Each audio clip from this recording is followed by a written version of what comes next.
Je suis Dioma Soumabéré du Burkina Faso, j'ai 36 ans, je suis un producteur agricole.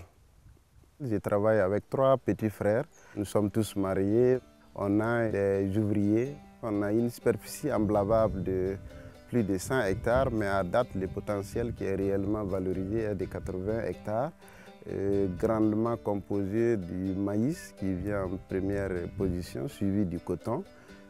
Les 80 hectares, c'est une exploitation mécanisée. Il y a 3 tracteurs et depuis 14 années, toute la famille réside sur la ferme.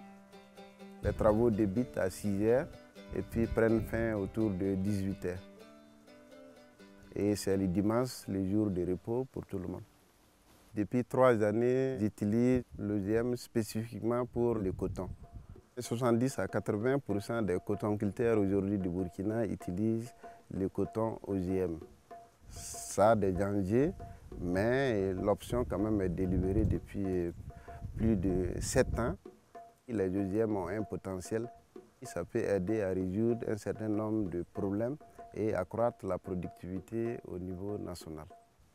Le premier constat est que oui, il y a ce concept de changement climatique et de rareté des pluies, où la résistance du coton conventionnel posait un problème à ce problème hydrique-là, n'arrivait pas véritablement à résister.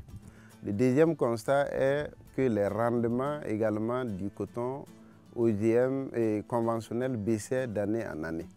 Et troisième élément, il reste que la résistance parasitaire aussi du coton conventionnel posait un problème au regard du nombre de traitements et du taux d'attaque parasitaire qui restait élevé.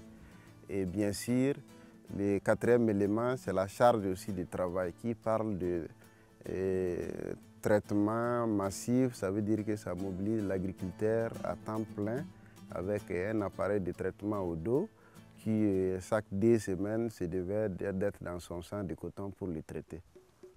Au nombre des 4 éléments que j'ai cités, le constat est avéré à 2 niveaux, à l'ère où on se parle qu'il y a un changement. C'est au plan du volume du travail que cela demandait et avec les risques même d'intoxication de la famille, avoir des bidons de pesticides qui par moments sont archivés ou stockés dans des conditions qui ne sont pas les bonnes. Donc on a constaté que cette charge de travail a diminué. L'autre élément, c'est le plan de rendement. J'étais dans des proportions d'1 tonne 200 avant l'OGM, mais aujourd'hui les rendements sont de l'ordre de 1 tonne 5 à 2 tonnes à l'hectare. Ça veut dire qu'à ce niveau, le constat est avéré pour la majorité des agriculteurs que ça donne un potentiel au plan rendement. Troisième qui doit être pris en compte, c'est la question du taux d'attaque parasitaire, bien sûr, qui a baissé.